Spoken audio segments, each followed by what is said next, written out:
الحمد لله حمدا طيبا كثيرا مباركا فيه كما يحب ربنا ويرضى وأشهد أن لا إله إلا الله وحده لا شريك له وأشهد أن محمدا عبده ورسوله صلى الله وسلم وبارك عليه وعلى آله وأصحابه ومن اهتدى بهداهم إلى يوم الدين أما بعد. സ്നേഹാദരണീയരായ സഹോദരങ്ങളെ, സുഹൃത്തുക്കളെ, സത്യവിശ്വാസികളെ, ജീവിതത്തിൻ്റെ എല്ലാ മേഖലകളിലും കഴിവിൻ്റെ പരമാവധി അല്ലാഹു സുബ്ഹാനഹു വ തആലയുടെ കൽപ്പനാ നിർദ്ദേശങ്ങൾ കഴിവിൻ്റെ പരമാവധി കാത്തു സൂക്ഷിച്ചു ജീവിക്കണമേ എന്ന് സ്വന്തത്തെ മറക്കാതെ നിങ്ങളെ ഓരോരുത്തരെയും ഓർമ്മപ്പെടുത്തുകയാണ്, വസിയ്യത്ത് ചെയ്യുകയാണ്. സഹോദരങ്ങളെ, റമളാൻ മാസം ഖുർആനിൻ്റെ മാസമാണ്. അല്ലാഹു സുബ്ഹാനഹു വ തആല അവൻ്റെ ഗ്രന്ഥത്തിലൂടെ നമുക്ക് പഠിപ്പിച്ചു തന്ന കാര്യമാണത്. പരിശുദ്ധ ഖുർആൻ അവതരിപ്പിക്കപ്പെട്ട മാസം. അതുകൊണ്ട് തന്നെ നമുക്കറിയാം, റമളാൻ മാസം വന്നു കഴിഞ്ഞാൽ വർഷം മുഴുവനും വിശുദ്ധ ഖുർആനിനെ അവഗണിച്ചവനും അള്ളാഹുവിൻ്റെ ഗ്രന്ഥം പാരായണം ചെയ്യുന്നതിന് വേണ്ടി തയ്യാറെടുക്കുകയും അത് ഓതി അവസാനിപ്പിക്കുന്നതിന് വേണ്ടി മത്സരിക്കുകയും ചെയ്യുന്നു. ആ വിഷയത്തിൽ വലിയവരും ചെറിയവരും പുരുഷന്മാരും സ്ത്രീകളുമെല്ലാം മത്സരിച്ചു കൊണ്ടിരിക്കുന്ന കാഴ്ച സഹോദരങ്ങളെ നമ്മൾ കാണുകയാണ് വിശുദ്ധ റമളാനിൽ. അത് വിശുദ്ധ ഖുർആനിൻ്റെ ഒരു പ്രത്യേകതയാണ്. അള്ളാഹുവിൻ്റെ ഗ്രന്ഥം സ്വീകരിക്കുന്നവർക്ക്, അത് പാരായണം ചെയ്യുന്നവർക്ക്, അത് പഠിക്കുന്നവർക്ക്, അതിനെ സംബന്ധിച്ച് ചിന്തിക്കുന്നവർക്ക് ഒരുപാട് നേട്ടമുണ്ട് എന്ന് നമ്മൾ മനസ്സിലാക്കിയിട്ടുണ്ട്. സഹോദരങ്ങളെ, പുണ്യമാസം കടന്നു വരുമ്പോൾ അള്ളാഹുവിൻ്റെ ഗ്രന്ഥം പഠിക്കുവാനും പാരായണം ചെയ്യുവാനും, നിർബന്ധമായ നമസ്കാരങ്ങൾ കഴിഞ്ഞാലും പിന്നെയും പള്ളിയിലിരുന്നു കൊണ്ട് റബ്ബിൻ്റെ കലാമ് പാരായണം ചെയ്യാൻ വിശ്വാസികൾ മത്സരിക്കുന്നത് ആ ഗ്രന്ഥത്തിൻ്റെ പ്രത്യേകതയും സവിശേഷതയും കൊണ്ടാണ്. വിശുദ്ധ ഖുർആനിന് ഒരുപാട് സവിശേഷതകളുണ്ട്. അള്ളാഹുവിൻ്റെ ഗ്രന്ഥത്തിന് ഒരുപാട് പ്രത്യേകതകളുണ്ട്. ആ പ്രത്യേകതകളിൽ വളരെ സുപ്രധാനമായ ഒരു വിശേഷണത്തെ സംബന്ധിച്ചാണ് ഇന്ന് ഓർമ്മപ്പെടുത്തുന്നത്. അതെന്താണ്? വമിൻ ഔസാഫിഹി അന്നഹു ശിഫാ. അള്ളാഹുവിൻ്റെ ഗ്രന്ഥമായ ഖുർആൻ ശമനമാണ്, ഖുർആൻ ശിഫയാണ്. വിശുദ്ധ ഖുർആനിൽ 3 സ്ഥലങ്ങളിലാണ് ഖുർആനിനെ സംബന്ധിച്ച് തന്നെ അള്ളാഹു വിശേഷിപ്പിച്ചത് അത് ശിഫയാണ് എന്ന്. ഒന്നാമത്തെ സന്ദർഭം സൂറത്ത് യൂനുസിലെ 57-ാമത്തെ വചനമാണ്. അള്ളാഹു പറയുന്നു, യാ അയ്യുഹന്നാസ് ഖദ് ജാഅതുകും മൗഇളതും മിർ റബ്ബികും വശിഫാഉൻ ലിമാ ഫിസ്സുദൂർ വഹുദൻ വറഹ്മത്തുൽ ലിൽ മുഅ്മിനീൻ. യാ അയ്യുഹന്നാസ്, ഓ ജനങ്ങളെ, ഖദ് ജാഅതുകും മൗഇളതും മിർ റബ്ബികും, നിങ്ങളുടെ രക്ഷിതാവിങ്കിൽ നിന്നുള്ളൊരു സാരോപദേശം നിങ്ങൾക്കിതാ വന്നിരിക്കുന്നു. വശിഫാഉൻ ലിമാ ഫിസ്സുദൂർ, അത് മനസ്സുകൾക്ക് ശമനമാണ്, ഹൃദയങ്ങൾക്ക് ശമനമാണത്. വഹുദൻ വറഹ്മത്തുൽ ലിൽ മുഅ്മിനീൻ, വിശ്വാസികൾക്കത് കാരുണ്യവും സന്മാർഗവുമാകുന്നു. ഇത് സൂറത്ത് യൂനുസിലെ 57-ാമത്തെ വചനമാണ്. ഖുർആൻ ശിഫയാണ് എന്ന് അല്ലാഹ് തന്നെ പരിചയപ്പെടുത്തുകയാണ്. രണ്ടാമത്തെ സന്ദർഭം എവിടെയാണ്? സൂറത്തുൽ ഇസ്രായിലെ 82-ാമത്തെ വചനം. അല്ലാഹു പറയുന്നു, വനുനസ്സിലു മിനൽ ഖുർആനി മാ ഹുവ ശിഫാഉൻ വറഹ്മത്തുൽ ലിൽ മുഅ്മിനീൻ വലാ യസീദുൽ ളാലിമീന ഇല്ലാ ഖസാറാ. വനുനസ്സിലു മിനൽ ഖുർആൻ, ഖുർആനിൽ നിന്ന് നാം അവതരിപ്പിച്ചുകൊണ്ടിരിക്കുന്നു. എങ്ങനെയുള്ള വിശുദ്ധ ഖുർആൻ? അല്ലാഹു പറയുന്നു, മാ ഹുവ ശിഫാഉൻ, ആ ഗ്രന്ഥം ശമനമാണ്, വറഹ്മത്തുൽ ലിൽ മുഅ്മിനീൻ, മുഅ്മിനീങ്ങൾക്കത് കാരുണ്യമാണ്, വലാ യസീദുൽ ളാലിമീന ഇല്ലാ ഖസാറാ, എന്നാൽ അക്രമികൾക്ക് അത് നാശമല്ലാതെ വരുത്തുകയുമില്ല. ശരിക്കും മനസ്സിലാക്കണം, ഖുർആൻ ശമനമാണ്, ശിഫയാണ് എന്ന് അല്ലാഹു പറയാണ്. ഇനി മൂന്നാമത്തെ സന്ദർഭം നോക്കൂ. അല്ലാഹു സുബ്ഹാനഹു വ തആല സൂറത്തു ഫുസ്സിലത്തിന്റെ 44-ാമത്തെ വചനത്തിൽ ഖുൽ ഹുവ ലില്ലദീന ആമനൂ ഹുദൻ വശിഫാഅൻ വല്ലദീന ലാ യുഅ്മിനൂന ഫീ ആദാനിഹിം വഖറുൻ വഹും അലൈഹിം അമാ. അല്ലാഹു സുബ്ഹാനഹു വ തആല പറയുന്നു, ഖുൽ, പ്രവാചകരെ അങ്ങ് പറയണം, ഹുവ ലില്ലദീന ആമനു, ഈ ഖുർആൻ സത്യവിശ്വാസികൾക്ക് ഹുദയാണ്, വശിഫാഉൻ, ശിഫയുമാകുന്നു. ഹുദൻ വശിഫാ എന്ന അല്ലാഹു പറഞ്ഞത്. എന്നാൽ വല്ലദീന ലാ യുഅ്മിനൂൻ, ആ ഖുർആനിൽ വിശ്വസിക്കാത്ത ആളുകളിലെ ഫീ ആദാനിഹിം വഖറുൻ, അവരുടെ ചെവികളിൽ എന്തോ ഒരു അടപ്പ് വെച്ചിരിക്കുകയാണ്, അതല്ലെങ്കിൽ അവരുടെ ചെവികൾ യഥാർത്ഥ നിലക്ക് ആ ഖുർആനിനെ അവർ കേൾക്കുന്നില്ല. വഹുവ അലൈഹിം അമാ, അതിൻ്റെ മേലെ അവർ അന്ധത നടിക്കുകയാണ്. അപ്പോൾ സത്യനിഷേധികളായ ആളുകൾ അവരുടെ ചെവികൾ പൂട്ടിയിട്ടിരിക്കുകയാണ്. വിശ്വാസികൾക്ക് ഖുർആൻ ശമനമാണ്, ഹുദയാണ്. അപ്പോൾ 3 സ്ഥലങ്ങളിൽ നമ്മൾ ഈ പാരായണം ചെയ്തുകൊണ്ടിരിക്കുന്ന ഈ ഗ്രന്ഥം, ആ ഗ്രന്ഥത്തെ സംബന്ധിച്ച് അള്ളാഹു പറയുന്നത് ശിഫയാണ് എന്നാണ്. എന്നാൽ ഇവിടെ മനസ്സിലാക്കേണ്ടത്, ഈ ആയത്തുകളിൽ എവിടെയെങ്കിലും ഒരു പ്രത്യേകമായ കാര്യത്തിന് വേണ്ടിയുള്ള മാത്രം ശിഫയാണ് എന്ന് പറഞ്ഞിട്ടില്ല. മറിച്ച് മഹാന്മാരായ പണ്ഡിതന്മാർ പറഞ്ഞു, ഇവിടെയൊക്കെ ഒരു നിർണിതമായ ശിഫക്ക് മാത്രമാണ് ഖുർആൻ പറ്റുകയുള്ളൂ എന്നല്ല. ബൽ ജാഅ നഖിറതൻ ഫീ സിയാഖിൽ ഇസ്ബാതി ലിയഉമ്മ ജമീഅ അൻവാഇ ശിഫാ, എല്ലാ നിലക്കുള്ള രോഗങ്ങൾക്കും വിശുദ്ധ ഖുർആൻ ഔഷധമാണ്, ശമനമാണ്. അതെന്തെങ്കിലും ഒരു പ്രത്യേക കാര്യങ്ങൾക്ക് മാത്രമല്ല, എല്ലാ നിലക്കുള്ള രോഗങ്ങൾക്കും അത് ശമനമാണ്, എല്ലാ മേഖലകളിലും. എന്നാൽ ഇവിടെ നമ്മൾ പ്രത്യേകം ശ്രദ്ധിക്കേണ്ടത്, ഒന്നാമത് ഞാൻ പാരായണം ചെയ്ത സൂറത്ത് യൂനുസിലെ 57-ാമത്തെ വചനം അല്ലേ, ആ വചനത്തിൽ അല്ലാഹു സുബ്ഹാനഹു വ തആല പ്രത്യേകമായി പറഞ്ഞൊരു കാര്യമുണ്ട്, വശിഫാഉൽ ലിമാ ഫിസ്സുദൂർ, അത് ഹൃദയങ്ങൾക്ക്, കൽബിന്, അതല്ലെങ്കിൽ മനസ്സിന് അത് ശമനമാണ് എന്ന് അല്ലാഹു സുബ്ഹാനഹു വ തആല പ്രത്യേകം പറഞ്ഞു. എന്താണ് അതുകൊണ്ട് ഉദ്ദേശിക്കുന്നത്? ഹൃദയത്തിലുണ്ടാകുന്ന രോഗങ്ങൾക്ക് ശാരീരികമായി വിശുദ്ധ ഖുർആൻ ശമനമാണ്. അത് ഞാൻ അവിടേക്ക് വരുന്നുണ്ട്. അതിനു മുമ്പ് നമ്മൾ മനസ്സിലാക്കുക, നമ്മുടെ ഹൃദയങ്ങൾക്ക് ഖുർആൻ ശമനമാണ്. എങ്ങനെ ഹൃദയങ്ങൾക്ക് ഖുർആൻ ശമനമാകുന്നത്? സഹോദരങ്ങളെ, മനുഷ്യൻ്റെ മനസ്സിൽ അടിഞ്ഞുകൂടുന്ന ഒരുപാട് രോഗങ്ങളുണ്ട്, മാനസികമായ രോഗങ്ങൾ അല്ലേ. ആ രോഗങ്ങളിൽ ഏറ്റവും പ്രധാനമായ ചില രോഗങ്ങളുണ്ട്. ആ രോഗങ്ങളെ സംബന്ധിച്ച് നമ്മൾ മനസ്സിലാക്കണം. അതിനു മുമ്പ് നമ്മൾ മനസ്സിലാക്കേണ്ട ഒരു കാര്യം, മനസ്സ് എന്ന് പറഞ്ഞാൽ, കൽബ് എന്ന് പറഞ്ഞാൽ, സഹോദരങ്ങളെ, അത് ഇൽമിൻ്റെയും ചിന്തകളുടെയും സ്വഭാവങ്ങളുടെയും ഒക്കെ സങ്കേതമാണ്. അവിടെയാണല്ലോ ഇൽമുള്ളത്. അതേപോലെ അഫ്കാറുകൾ, ചിന്തകളുള്ളത്, അതേപോലെ സ്വഭാവങ്ങൾ, ഇതൊക്കെ ഉള്ളത് കൽബിലാണ്. അതുകൊണ്ട് തന്നെ മനുഷ്യൻ്റെ കൽബിനെ 2ആയി പണ്ഡിതന്മാർ വേർതിരിച്ചിട്ടുണ്ട്. ഏതാ 2 നിലക്കുള്ള കൽബുകൾ? ഒന്ന് ഖുലൂബുൻ ആമിറത്തുൻ ബിൽ ഈമാനി മലീഅത്തുൻ ബി അൻവാരിൽ ഇൽമി വൽ ഹുദാ വഹിയ അൽ ഖുലൂബുൽ ഹയ്യ, ജീവനുള്ള കൽബുകളുണ്ട്. അതേതാണ്? ആ കൽബ് ഈമാനിനാൽ നിറഞ്ഞു നിൽക്കുന്ന കൽബാണ്. ആ കൽബിൽ നിറയെ വിജ്ഞാനമുണ്ട്, അതേപോലെ സന്മാർഗമുണ്ട്. അത് എപ്പോഴും ജീവനുള്ള കൽബാണ്, എപ്പോഴും ഹയ്യാണ്, ഹയ്യായ കൽബ്. അതാണ് ഒരു ഇനം. 2 വഖുലൂബുൻ ഖാലിയത്തുൻ മിനൽ ഈമാനി, സത്യവിശ്വാസമില്ലാത്ത കൽബുകൾ, ഹൃദയത്തിൽ എന്തില്ല? ഈമാനില്ല.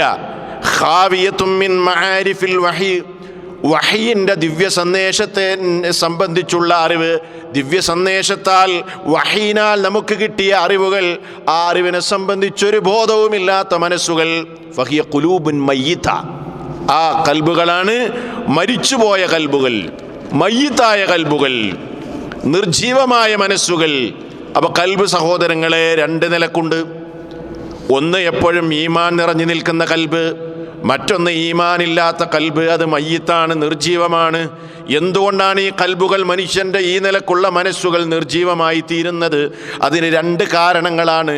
ഒന്ന് അൽ ജഹ്ലു വൽ ഇസ്തിക്ബാറു, ഒന്ന് അജ്ഞത ജഹില്. 2 അറിവുണ്ട് പക്ഷേ അംഗീകരിക്കില്ല, അഹങ്കാരം. എന്നാൽ ജഹില് എന്ന രോഗം, ജഹില് എന്ന പ്രയാസം, അത് ആ ഹൃദയത്തിൻ്റെ ഇടയിൽ നിന്ന്, ഹൃദയത്തിൽ നിന്ന് നീങ്ങിക്കിട്ടണമെങ്കിൽ സഹോദരങ്ങളെ, വിശുദ്ധ ഖുർആൻ പഠിക്കുകയും ഖുർആൻ മനസ്സിലാക്കുകയും ചെയ്യുമ്പോൾ ജഹ്ല് നീങ്ങും. അതാണ് അല്ലാഹ് പറഞ്ഞത്, ബൽ അക്സറുഹും ലാ യഅലമൂനൽ ഹഖ ഫഹും മുഅ്രിദൂൻ. അധിക കുഫാറുകളും സത്യത്തെ നിഷേധിക്കുന്നത് ലാ യഅലമൂനൽ ഹഖ, അവർക്ക് ഹഖ് മനസ്സിലാകാത്തത് കൊണ്ടാണ്, ഹഖ് അറിയാത്തത് കൊണ്ടാണ്. അപ്പോൾ സഹോദരങ്ങളെ, ഹക്ക് ശരിയായി പഠിച്ച് ഖുർആനിലേക്കും മുഖം തിരിച്ചു കഴിഞ്ഞാൽ, ഖുർആൻ പഠിക്കാനും വായിക്കാനും ശരിക്ക് ചിന്തിക്കാനും ഒരുങ്ങിയാൽ ജഹ്ല് നീങ്ങിക്കിട്ടും, ജഹ്ല് നീങ്ങിക്കിട്ടും. എന്നാൽ നമ്മൾ മനസ്സിലാക്കേണ്ടത്, വഅമ്മൽ ഖുലൂബുൽ മുസ്തക്ബിറ, അഹങ്കാരമുള്ള മനസ്സുകളുണ്ടല്ലോ, ആ അഹങ്കാരമുള്ള മനസ്സുകൾക്ക് ഹക്കറിയാം, സത്യമറിയാം. പക്ഷേ എന്താ പ്രശ്നം? അഹങ്കാരം നടിച്ചുകൊണ്ട് സത്യത്തിൽ നിന്ന് പുറംതിരിഞ്ഞു നിൽക്കുന്നവർ, അവർക്ക് ഹക്കറിയാം. അവരെ കുറിച്ച് അല്ലാഹ് പറയാണ്, അതിനാണ് കിബിർ എന്ന് പറയാ. അല്ലാഹ് പറയാണ്, വഇദാ ഖീല ലഹും, അവരോട് പറയപ്പെട്ടാൽ, തആലൗ, നിങ്ങൾ വരൂ. എവിടേക്ക്? ഇലാ മാ അൻസലല്ലാഹു വ ഇലർ റസൂൽ, അല്ലാഹുവും അവൻ്റെ റസൂലും, അല്ലാഹുവിലേക്കും അവൻ്റെ റസൂലിലേക്കും, അല്ലാഹ് ഇറക്കിയതിലേക്കും അവൻ്റെ റസൂലിലേക്കും നിങ്ങൾ വരൂ എന്നവരോട് പറഞ്ഞാൽ, റഅയ്തൽ മുനാഫിഖീന, മുനാഫിഖുകളെ നിനക്ക് കാണാൻ നബിയേ, യസുദ്ദൂന അൻക സുദൂദാ, അങ്ങയിൽ നിന്ന് അവർ തെറ്റിപ്പോകുന്നതായി, വഴിതിരിഞ്ഞു പോകുന്നതായി അങ്ങേക്ക് കാണാം നബിയേ. അതാണ് മുനാഫിക്കുകളുടെ സ്വഭാവം. ഹക്കിലേക്ക് വരൂ എന്ന് പറഞ്ഞാൽ അവർ മുഖം തിരിച്ച്, അതല്ലെങ്കിൽ തല തിരിച്ചു കളയും. സൂറത്തുൽ മുനാഫിഖൂനിൽ അല്ലാഹു പറയുന്നുണ്ട്, വഇദാ ഖീല ലഹും, അവരോട് പറയപ്പെട്ടാൽ, തആലൗ, നിങ്ങൾ വരുവിൻ, യസ്തഗ്ഫിർ ലക്കും റസൂലുള്ളാഹ്, അള്ളാഹുവിൻ്റെ റസൂല് നിങ്ങൾക്ക് പാപമോചനം തേടും, നിങ്ങൾ വരൂ എന്നവരെ വിളിച്ചാൽ, ലൗവൗ റൂസഹും, അവരുടെ തലയങ്ങ് അവർ തിരിച്ചു കളയുന്നു. എന്നിട്ടോ വറഅയ്തഹും യസുദ്ദൂന വഹും മുസ്തക്ബിറൂൻ, അവർ സത്യമാർഗത്തിൽ നിന്ന് തെന്നിപ്പോകുന്നു, അഹങ്കാരികളായി. ആ നിലക്ക് നബിയെ അവരെ നിങ്ങൾക്ക് കാണാം. ഇതാണ് കിബിറിൻ്റെ അവസ്ഥ. മനസ്സിലായോ? എന്നാൽ ജഹിലാണെങ്കിൽ അത് ഖുർആൻ പഠിക്കുമ്പോൾ, വിശുദ്ധ ഖുർആനിലേക്ക് മുന്നിടുമ്പോൾ അതിന് ശമനമാണ്. അതുകൊണ്ട് തന്നെ വിശുദ്ധ ഖുർആൻ നമ്മൾ പഠിക്കാനും മനസ്സിലാക്കാനും വായിക്കാനും തയ്യാറാകുമ്പോൾ സഹോദരങ്ങളെ, അള്ളാഹുവിനെ സംബന്ധിച്ചുള്ള ജഹിലിന് അത് പരിഹാരമാണ്. അവൻ്റെ വിശേഷണങ്ങളെ സംബന്ധിച്ചുള്ള അറിവില്ലായ്മക്കത് പരിഹാരമാണ്. പ്രവാചകത്വത്തെ സംബന്ധിച്ചുള്ള അറിവില്ലായ്മക്കത് പരിഹാരമാണ്. അതേപോലെ തന്നെ ഇനി മടങ്ങി ചൊല്ലേണ്ട ഒരു ലോകമുണ്ടല്ലോ, മരണാനന്തര ജീവിതം, അതിനെ സംബന്ധിച്ച് അജ്ഞതയും വിവരമില്ലായ്മയും നടിച്ചുകൊണ്ട്, അതല്ലെങ്കിൽ വിവരമില്ലാതെ ജീവിക്കുന്ന മനുഷ്യർക്ക് ഖുർആൻ പഠിക്കുമ്പോൾ അത് ശമനമാണ്. അതുപോലെ തന്നെ ഈ നിലക്കുള്ള എല്ലാവിധ അജ്ഞതകൾക്കും, ഇസ്ലാമിനെ സംബന്ധിച്ചുള്ള അജ്ഞതകൾക്ക് ഖുർആൻ പഠിക്കുമ്പോൾ അത് ശമനമാണ്. അതാണ് ഒന്നാമത്. വിശുദ്ധ ഖുർആൻ ശിഫയാണ് എന്ന് പറഞ്ഞതിൻ്റെ ഉദ്ദേശം, കൽബുകൾക്ക് ശിഫയാണ് എന്ന് പറഞ്ഞാൽ സഹോദരങ്ങളെ അതുകൊണ്ട് ഉദ്ദേശിക്കുന്നത് നമുക്ക് തന്നെ അറിയാവുന്ന സംഗതിയാണ്, അല്ലേ? വകം ശഫല്ലാഹു തആല ബിൽ ഖുർആനി മിൻ ജാഹിലിൻ ഫഅല്ലമഹു. എത്ര അജ്ഞരായ ആളുകൾ, ഒന്നും അറിയില്ലായിരുന്നു, പക്ഷേ അവർ ഖുർആൻ പഠിക്കാൻ തയ്യാറായപ്പോൾ അള്ളാഹു അവർക്ക് ഇൽമു നൽകുകയും ജഹ്ലിനെ നീക്കുകയും അവരുടെ ഹൃദയങ്ങളിലേക്ക് ഈമാനിനെ സന്നിവേശിപ്പിക്കുകയും ചെയ്തു, അല്ലേ? വമിൻ ഷാക്കിൻ ഫഅസാല ശക്കഹു, എത്ര സംശയാലുക്കൾ ഉണ്ടായിരുന്നു. ഖുർആൻ പഠിക്കാൻ തയ്യാറായപ്പോൾ എന്തായി?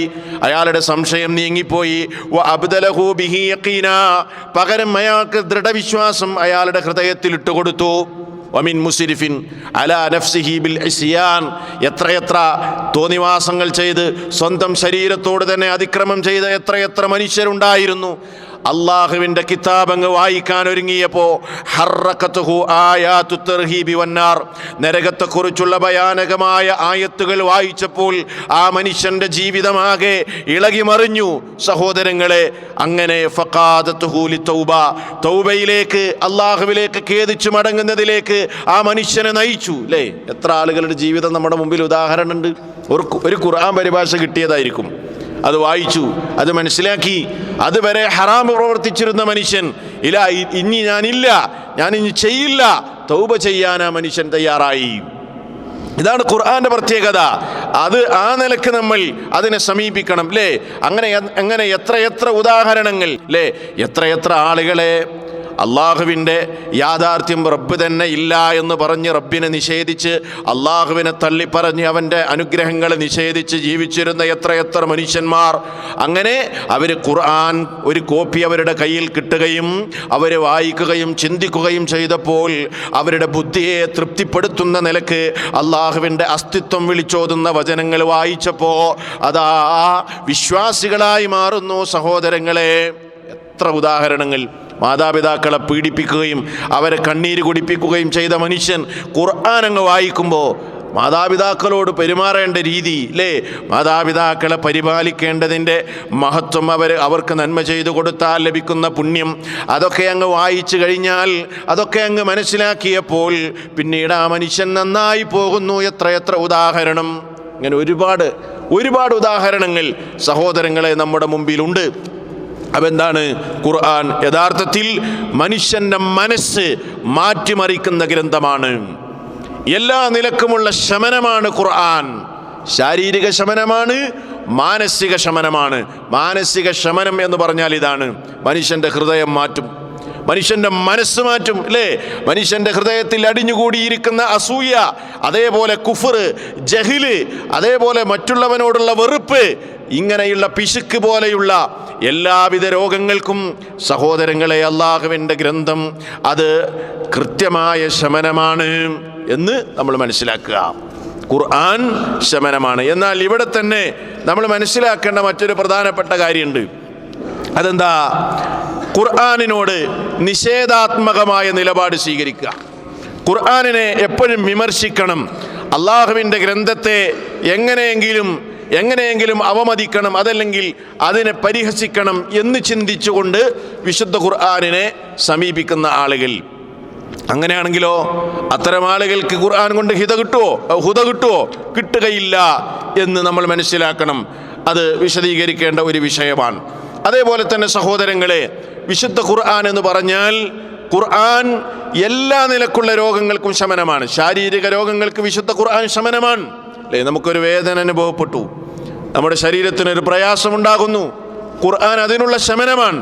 സ്വഹാബാക്കളുടെ കാലഘട്ടത്തിൽ, റസൂൽ സല്ലല്ലാഹു അലൈഹി വസല്ലമയുടെ കാലഘട്ടത്തിൽ രോഗം ബാധിച്ച ആളുകൾക്ക് അവരുടെ രോഗത്തെ ശമിപ്പിക്കാൻ വേണ്ടി വിശുദ്ധ ഖുർആൻ കൊണ്ട് റുഖിയ ചെയ്യുമായിരുന്നു. പ്രത്യേകിച്ച് സൂറത്തുൽ ഫാത്തിഹ ഓതി ചികിത്സിക്കുകയും ആ നിലക്ക് അവരുടെ രോഗങ്ങൾക്ക് ശമനമാകുകയും, അങ്ങനെ എത്രയോ ഉദാഹരണങ്ങൾ ഹദീസുകളിൽ നമുക്ക് കാണാൻ കഴിയും. അപ്പോൾ എല്ലാ നിലക്കുമുള്ള ശമനമാണ് സഹോദരങ്ങളെ വിശുദ്ധ ഖുർആൻ എന്ന് നമ്മൾ മനസ്സിലാക്കുക. അതാണ് ഈ 3 ആയത്തുകൾ നമുക്ക് പഠിപ്പിച്ചു തരുന്നത് എന്ന് വളരെ കൃത്യമായി നമ്മൾ അറിയണം. വിശുദ്ധ ഖുർആൻ വിശ്വാസികൾക്ക് ഈമാൻ വർദ്ധിപ്പിക്കും. എന്നാൽ മുനാഫിക്കുകളും കുഫാറുകളുമായ ആളുകളോ അവർക്ക് ഖുർആൻ അത് നഷ്ടമല്ലാതെ വരുത്തുകയുമില്ല എന്നതാണ്. നോക്കൂ, നിങ്ങൾ അല്ലാഹു പറയുന്നത് വഇദാ തുലിയത് അലൈഹിം ആയാതുഹു സാദതുഹും ഈമാനാ. വിശ്വാസികൾ ആ ഗ്രന്ഥം പാരായണം ചെയ്താൽ വഇദാ തുലിയത് അലൈഹിം ആയാതുഹു, അതിൻ്റെ ആയത്തുകൾ അവരുടെ മേൽ ഓതപ്പെട്ട് കഴിഞ്ഞാൽ സാദതുഹും ഈമാനാ, അവർക്ക് ഈമാൻ വർദ്ധിക്കുകയായി. وإذا ما أنزلت سورة فمنهم من يقول أيكم زادته هذه إيمانا ഫഅമ്മല്ലദീന ആമനൂ ഫസാദതുഹും ഈമാനാ വഹും യസ്തബ്ശിറൂൻ വഇദാ മാ ഉൻസിലത് സൂറത്തുൻ ഒരു സൂറത്ത് അങ്ങ് ഇറങ്ങി കഴിഞ്ഞാൽ അപ്പോഴതാ ഫമിൻഹും അവരുടെ കൂട്ടത്തിൽ ഉണ്ട് മയ്യഖൂലു ഇങ്ങനെ പറയുന്നവൻ അയ്യുക്കും സാദതുഹു ഹാദിഹി ഈമാനാ ഈ സൂറ കൊണ്ട് ഈ അധ്യായം കൊണ്ട് നിങ്ങളിൽ ആർക്കാണ് ഈമാൻ വർദ്ധിച്ചതെന്ന് അവരിൽ നിന്ന് ചോദിക്കുന്നതാണ്. ഫഅമ്മല്ലദീന ആമനു അപ്പോൾ വിശ്വാസികളായ ആളുകൾ ഫസാദതുഹും ഈമാനാ അവരുടെ ഈമാനിൽ അവർക്ക് വർധനവുണ്ടാകുന്നു. വഹും യസ്തബ്ശിറൂൻ അവർ സന്തോഷിക്കുകയും ചെയ്യുന്നു. ഉണ്ടോ? വിശ്വാസികളുടെ ഈമാനിൽ അവർക്ക് എന്തുണ്ടാവും? വർധനവുണ്ടാവും. എന്നാൽ നിങ്ങളിങ്ങനെ ചിന്തിക്കുന്നുണ്ടാവും, ഇപ്പോൾ എത്രയോ നിരീശ്വര നിർമ്മതവാദികൾ വിശുദ്ധ ഖുർആനെ പരിഹസിച്ചുകൊണ്ട്, ഖുർആനിനെ അവഹേളിച്ചുകൊണ്ട് ഇല്ലേ സോഷ്യൽ മീഡിയയിൽ, മാധ്യമങ്ങളിൽ, നവമാധ്യമങ്ങളിലൊക്കെ രംഗത്ത് വരാറുണ്ട്. അവരുടെ കയ്യിൽ ഖുർആൻ പരിഭാഷ ഉണ്ടാകാറുണ്ട്. അവരുടെ കയ്യിൽ ഖുർആനുണ്ട്, അതിൻ്റെ ഇംഗ്ലീഷും മലയാളമൊക്കെ പരിഭാഷകൾ അവരുടെ കയ്യിലുണ്ട്. എന്നിട്ട് അത് വായിച്ചിട്ട് എന്താ അവർക്ക് ഹിദായത്ത് കിട്ടാത്തത്? അതിന് അല്ലാഹ് തന്നെ മറുപടി പറഞ്ഞിട്ടുണ്ട്. എന്താ അല്ലാഹ് പറഞ്ഞത് കേട്ടോ? وَأَمَّا الَّذِينَ فِي قُلُوبِهِمْ مَرَضٌ فَزَادَتْهُمْ رِجْسًا إِلَى رِجْسِهِمْ وَمَاتُوا وَهُمْ كَافِرُونَ وَأَمَّا الَّذِينَ فِي قُلُوبِهِمْ مَرَضٌ എന്നാൽ ഹൃദയത്തിൽ രോഗമുള്ള ആളുകൾ فَزَادَتْهُمْ رِجْسًا إِلَى رِجْسِهِمْ അങ്ങനെ ഹൃദയത്തിൽ രോഗം വെച്ച് നടക്കുന്ന ആളുകൾക്ക് അത് റിജ്സല്ലാതെ വർദ്ധിപ്പിക്കുന്നതല്ല. وَمَاتُوا وَهُمْ كَافِرُونَ അവർ കാഫിറുകളായിട്ടാണ് മരിക്കുന്നതും. കണ്ടോ? ഹൃദയം ശരിയല്ല, അവരെ ഖൽബ് ശരിയല്ല. അതുകൊണ്ട് ഖുർആൻ എത്ര വായിച്ചാലും അവരുടെ ഹൃദയത്തിൽ രോഗമുള്ളത് കൊണ്ട് അവർക്ക് ഹിദായത്ത് കിട്ടുന്നില്ല. അതാണ് അല്ലാഹ് മറ്റൊരിടത്ത് പറഞ്ഞത്, വലാ യസീദുൽ ളാലിമീന ഇല്ലാ ഖസാറാ അക്രമികൾക്ക് ഈ ഖുർആൻ നഷ്ടമല്ലാതെ വരുത്തുന്നതല്ല. അപ്പോൾ അതാണ് വിശുദ്ധ ഖുർആന്റെ പ്രത്യേകത. അത് ശിഫയാണ്, ശമനമാണ്, വിശ്വാസികൾക്ക് ഈമാൻ വർദ്ധിപ്പിക്കും. അത് ശരിയായ നിലക്ക് അതിനെ സമീപിക്കുന്നവർക്ക് അവരുടെ ഹൃദയങ്ങളിൽ അടിഞ്ഞുകൂടിയ ജഹലും അതേപോലെ കുഫറും അങ്ങനെ തുടങ്ങിയ മാനസിക രോഗങ്ങൾക്ക് അത് ശമനമാണ് സഹോദരങ്ങളെ. അതാണ് നമ്മൾ മനസ്സിലാക്കേണ്ടത് ഇതുമായി ബന്ധപ്പെട്ട്. അപ്പോൾ പരിശുദ്ധ റമദാനിൻ്റെ വളരെ ധന്യമായ നിമിഷങ്ങളിലൂടെയാണ് നമ്മൾ കടന്നുപോയിക്കൊണ്ടിരിക്കുന്നത്. നമ്മുടെ മേൽ ബാധ്യതയുള്ള ഒരു കാര്യമുണ്ട്. അതെന്താണ്? ഈ ഖുർആനിനെ പഠിക്കുക, അത് വായിക്കുക, അത് പാരായണം ചെയ്യുക. അതിന് നമ്മൾ സമയം കാണണം. ഇനിയും വിശുദ്ധ ഖുർആൻ പാരായണം ചെയ്ത് തുടങ്ങാത്ത ആളുകൾ നമ്മുടെ കൂട്ടത്തിലുണ്ട്. സഹോദരങ്ങളെ, പാടില്ല. ഖുർആനിൻ്റെ മാസത്തിലാണ് നമ്മൾ ഉള്ളത്. ഖുർആനിനാലുള്ള ശബ്ദങ്ങൾ ഉയരട്ടെ. ഈ മാസത്തിൽ പാരായണം നന്നാക്കട്ടെ. നല്ല മധുരമായ ശബ്ദത്തിൽ ഖുർആൻ പാരായണം ചെയ്യട്ടെ. നല്ല ഉന്മേഷമുള്ള സമയം തിരഞ്ഞെടുത്ത് റബ്ബിൻ്റെ കിതാബിനെ പാരായണം ചെയ്ത് അതിൻ്റെ വചനങ്ങളെക്കുറിച്ച് ചിന്തിക്കാൻ നമ്മൾ തയ്യാറാകണം. അവസാനത്തെ 10 വരുമ്പോൾ പള്ളികളിൽ ഖിയാമുൽ ലൈൽ ഉണ്ടാകും. അതിസുന്ദരമായി ഖുർആൻ പാരായണം ചെയ്യാൻ അള്ളാഹു അനുഗ്രഹം ചെയ്ത ഇമാമുകൾ, അവരുടെ പിന്നിൽ നിന്നുകൊണ്ടുള്ള രാത്രി നമസ്കാരം, അത് അങ്ങേയറ്റം ആസ്വാദനമുള്ള കാര്യമാണ്. അതിനൊക്കെയുള്ള മത്സരങ്ങളാകണം സഹോദരങ്ങളെ നമ്മുടെ മുമ്പിൽ ഉണ്ടാകേണ്ടത്. ആദ്യത്തെ 10 ദിനങ്ങൾ, ഈ പുണ്യമാസത്തിൻ്റെ ആദ്യത്തെ ദശദിനങ്ങൾ നമ്മളിൽ നിന്ന് വിട ചൊല്ലുകയാണ്. ഇനി ബാക്കിയുള്ളത് വെറും 20 ദിവസങ്ങൾ മാത്രം. അത് തന്നെ 20 ദിനങ്ങളും പൂർണ്ണമായി നമുക്ക് കിട്ടിക്കൊള്ളണമെന്നില്ല. സഹോദരങ്ങളെ, ഈ അനുഗ്രഹത്തിൻ്റെ വിലപ്പെട്ട നിമിഷങ്ങൾ കാത്തു നിൽക്കാതെ വേഗത്തിൽ സഞ്ചരിക്കുകയാണ്. നമുക്ക് ചെയ്യാൻ പലതുമുണ്ട്, നമുക്ക് ചെയ്യാൻ ഒരുപാടുണ്ട്. സമയം നമ്മെ കാത്തു നിൽക്കുകയില്ല. ഉറങ്ങിയും ക്ഷീണിച്ചും അതേപോലെ അലസത കാണിച്ചും അശ്രദ്ധ കാണിച്ചുമൊന്നും ഈ മാസത്തിൻ്റെ ധന്യമായ നിമിഷങ്ങളെ നമ്മൾ നഷ്ടപ്പെടുത്തരുത് എന്ന് സ്വന്തത്തോടും നിങ്ങളോടും ആവർത്തിച്ച് ഓർമ്മപ്പെടുത്തുകയാണ്. അല്ലാഹു സുബ്ഹാനഹു വ തആല അവൻ്റെ ഗ്രന്ഥമായ വിശുദ്ധ ഖുർആൻ, ആ ഖുർആൻ കൊണ്ടുള്ള മുഴുവൻ ശമനവും നമുക്ക് നൽകുമാറാകട്ടെ. നമ്മുടെ ഹൃദയങ്ങളിൽ അടിഞ്ഞുകൂടിയ എല്ലാവിധ രോഗങ്ങൾക്കും അവൻ്റെ ഗ്രന്ഥം ശമനമാകട്ടെ. അതുകൊണ്ട് നമ്മുടെ മനസ്സ് അതുകൊണ്ട് ശുദ്ധമാകട്ടെ. അതിനുവേണ്ടിയുള്ള പ്രവർത്തനങ്ങൾ നമ്മുടെ ഭാഗത്തു നിന്നുണ്ടാകുക. അല്ലാഹു സുബ്ഹാനഹു വ തആല നമ്മെ അനുഗ്രഹിക്കുമാറാകട്ടെ. ഖുർആൻ നാളെ ശുപാർശ ചെയ്യുന്ന, വിശുദ്ധ ഖുർആനിൻ്റെ ശുപാർശ ലഭിക്കുന്ന ഭാഗ്യവാന്മാരുടെ കൂട്ടത്തിൽ അല്ലാഹു നമ്മെ ഉൾപ്പെടുത്തി അനുഗ്രഹിക്കുമാറാകട്ടെ. റബ്ബനാ തഖബ്ബൽ മിന്നാ ഇന്നക അൻതസ് സമീഉൽ അലീം വതുബ് അലൈനാ ഇന്നക അൻത തവ്വാബുർ റഹീം. വസ്സലാമു അലൈക്കും വറഹ്മത്തുള്ളാഹി വബറകാതുഹു.